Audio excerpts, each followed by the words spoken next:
It's Brittany, the organizer for Central Arkansas Pagans and Witches. This is the new moon for October 2020. The new moon is on the 16th of October at 2:31 p.m. and it is in Libra. So we are going to read from my handy dandy book. Promise you it's not the only book I use. For Libra, the element is air. The quality of action is cardinal and initiating. Polarity is masculine and positive. Colors are sky blue and rose. Planetary ruler is Venus. Keywords are cooperative, fair, diplomatic, fence-sitting, need to balance, competitive or compromising, aesthetically inclined, charming, and needs peace and to relate. Libra magical themes are to honor or call upon the energies of goddesses or gods of love and marriage, to seek balance within, to come to a decision, to achieve compromise in a dispute, to bring about peace, to achieve harmony with a partner, to charge an artistic endeavor, to bring about fairness and justice, to set a beacon for a mate or partner, and to compete with honor. So we still have a few planets in retrograde, unfortunately, but far fewer than we had earlier in the year. So the planets in retrograde right now are Mercury, and it went into retrograde on the 14th, and it goes direct on November the 3rd. Mars went into retrograde on September the 9th and goes direct on November the 14th. Neptune has been in retrograde most of the year, but goes direct on November the 29th. So some things to keep in mind, we'll go back to my list from earlier, about planets while they're in retrograde. When Mercury is in retrograde, you can get in touch with old friends and contacts. You can edit and clarify your thoughts. When Mars is in retrograde, you can work on handling pressures and conflicts more effectively and releasing grudges, and work on practicing patience. When Neptune is in retrograde, you can resume a creative project, do some healing work, and work on avoiding denial.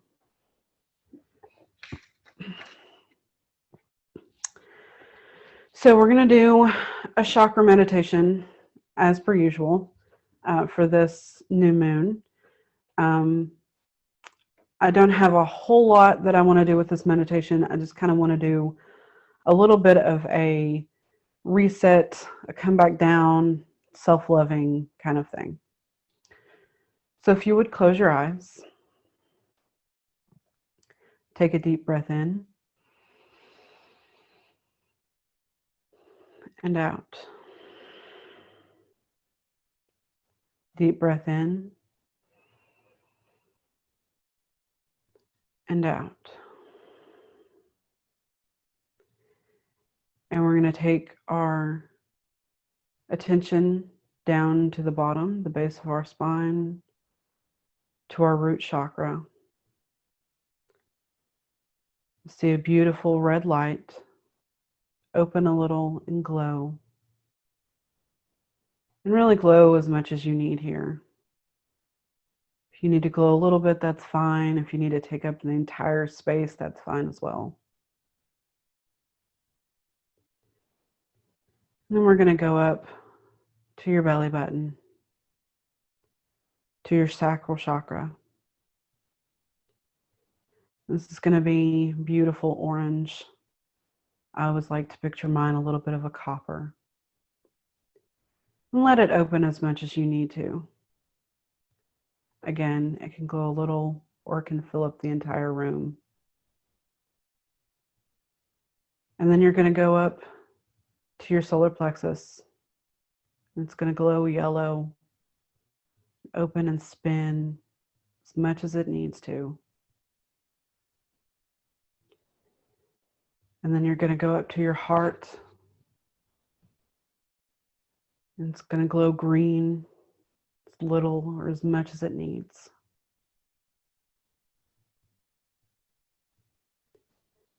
And then up to your throat. Beautiful blue color, opening and spinning as much as it needs to. And then up to your third eye. Beautiful purple, spinning and opening as much as it needs to.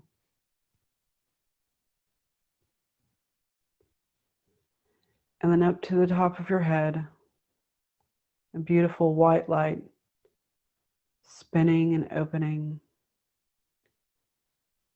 Just kind of cascading down all around you.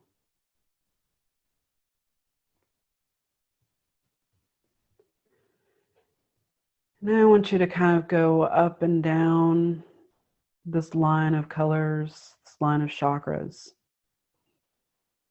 Seeing which ones are a little bit weaker, a little bit in need of some attention. Let all these just kind of balance each other out. While these chakras all do separate things, they all work in a team.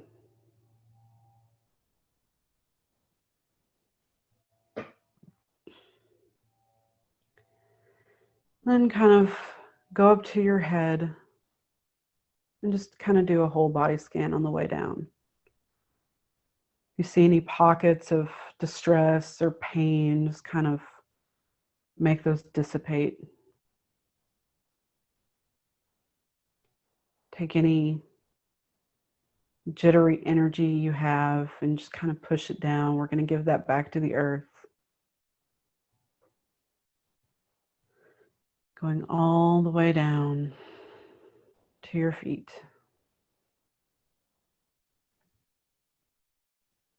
Just take all the things that you don't need and just push them down, give them back to the earth.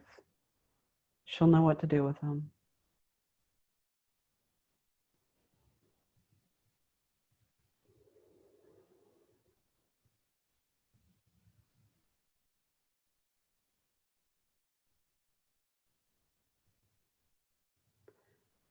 And then just kind of go up and down one more time. Making sure all of these chakras are okay. There's no dirt or debris on them. If there is, we can even that out.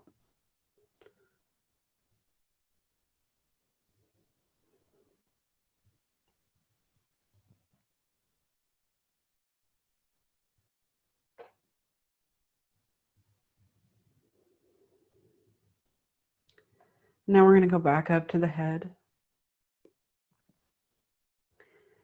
And we're going to take that crown chakra and we're going to close it just as much as it needs to go. If you need to close it all the way, that's fine. If you need to leave it open, that's fine too. Whatever is appropriate for you at this point. And then we're going to go down to the third eye and close it as much as we need to.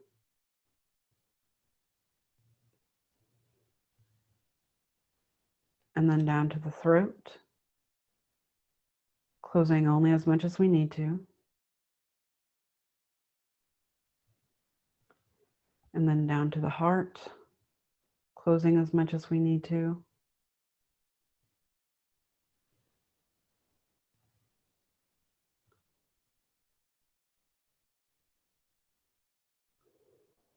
And then to the solar plexus, closing as much as we need to.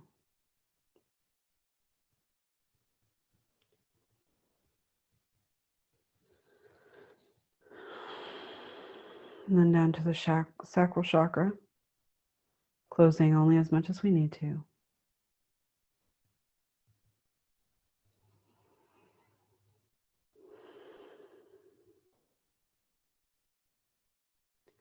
And then down to our root, our tailbone, closing only what we need to. And if you have any energy left after this that you don't need, just go ahead and push it down your legs and into the earth.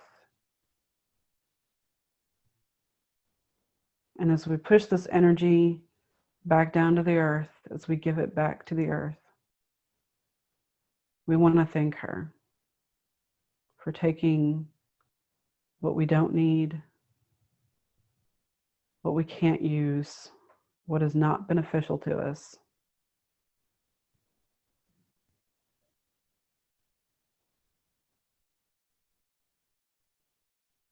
And when you're ready, open your eyes.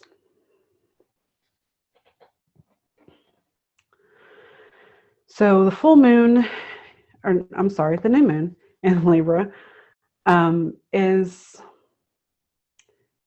new moons in general are times for new beginnings. Libra is a time for love of all sorts.